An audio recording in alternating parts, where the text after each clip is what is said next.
Hello guys, welcome to world nursery garden. நம்ம இப்போ இந்த வீடியோவில் என்ன பார்க்க போகிறோம்னு பார்த்தீங்கன்னா, ரோஜா செடியை எப்படி பராமரிக்கிறதுன்றதை பற்றி தான் நம்ம இந்த வீடியோவில் ஃபுல்லாக பார்க்க போகிறோம். அதுக்கு முன்னால் நம்ம சேனலை சப்ஸ்கிரைப் பண்ணிக்கோங்க, பக்கத்தில் உள்ள பெல் ஐக்கானையும் கிளிக் பண்ணிக்கோங்க. அப்போ தான் நம்ம அடுத்தடுத்து போகிற வீடியோக்கள் உங்களுக்கு நோட்டிஃபிகேஷனாக வரும். அதான் வந்து ரோஜா செடியை நம்ம எப்படி பூக்களை கட் பண்ணி எடுக்கணுன்றதை ஃபஸ்ட்டு பார்க்கலாம். அதாவது ரோஜா செடியை வந்து நம்ம பூக்களை ஒரு இலை விட்டு தான் நம்ம கட் பண்ணணும். அதாவது கட் பண்ணும்போது செடியினுடைய தண்டு வந்து கட்டாகாத அளவுக்கு பார்த்து எடுத்துக்கணும். அதாவது கட்டாகுதுன்றதான் பூ வந்து கட்டாகிற மாதிரியும் தண்டு வந்து உடஞ்சிடாத அளவுக்கு பார்த்து எடுக்கணும். அப்படி கட் பண்ணி எடுத்தீங்கன்னா மட்டும்தான் உங்களுக்கு பூக்கள் அதிகமாக பூக்கும். அதாவது பார்த்தீங்கன்னா இந்த பூச்செடியில் நம்ம கட் பண்ணுறதை பார்த்து உங்களுக்கு தெரியும். அதாவது கட் பண்ணும்போது வந்து நம்ம அந்த பூக்களை பூராமே வந்து ஒரு அடிபடுற மாதிரி கட் பண்ணிட்டோம்னா அந்த பூக்கள் பூக்கிற இடத்துல அது அடுத்தடுத்து பூக்கள் வராது. நம்ம கட் பண்ணும்போது முடிஞ்ச அளவுக்கு ஒரே தடவையில் கட் ஆகிற மாதிரி பார்த்துக்கோங்க. முடிஞ்ச அளவுக்கு சிசர் நீங்கள் யூஸ் பண்ணி கட் பண்ணிங்கன்னா இந்த மாதிரி உடஞ்சிடாத அளவுக்கு இருக்கும். அதாவது இப்படி கட் பண்ணிங்கன்னா இந்த மாதிரி அந்த இடத்துல உடஞ்சிறதுனால நமக்கு அடுத்தடுத்து பூக்கள் வரவே லேட் ஆகும். அதே மாதிரி தண்டுகளும் உடஞ்சிரும். அதனால் நீங்கள் சிசர் யூஸ் பண்ணியே கட் பண்ணிக்கணும்.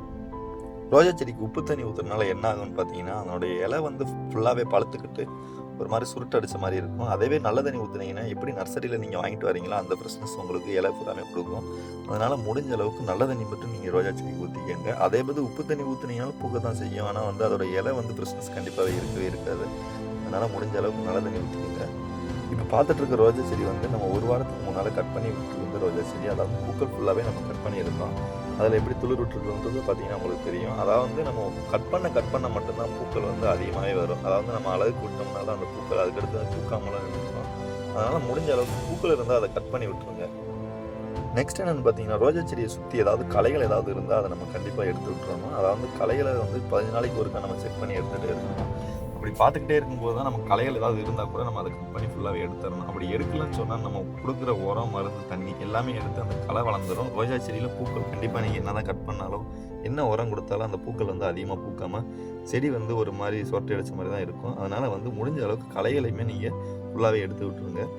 நெக்ஸ்ட்டு பார்த்தீங்கன்னா, ரோஜா செடியை வந்து ஒரு 6 ஹவராவது வெயில் படுற மாதிரி வைக்கணும். அப்படி வெயில் படாமல் வச்சிங்கன்னா உங்களுக்கு பூக்கள் வந்து ரொம்ப சின்ன பூவாகவும் செடிகளில் ஏதாவது நோய்கள் இருந்தால் கூட அது அப்படியே மாறாமல் இருக்கும். அதே மாதிரி ரோஜா செடியில் தண்ணி ஊற்றும் போது இலைகள்லையும் படுற மாதிரி நம்ம தண்ணியில் ஊற்றணும். இந்த சிம்பிள் டிப்ஸை நீங்கள் ஃபாலோ பண்ணாலே போதும், உங்கள் ரோஜா செடியை அதிகமான துளிர் விட்டு கொத்து கொத்தாக பூக்கள் பூக்க வைக்கலாம்.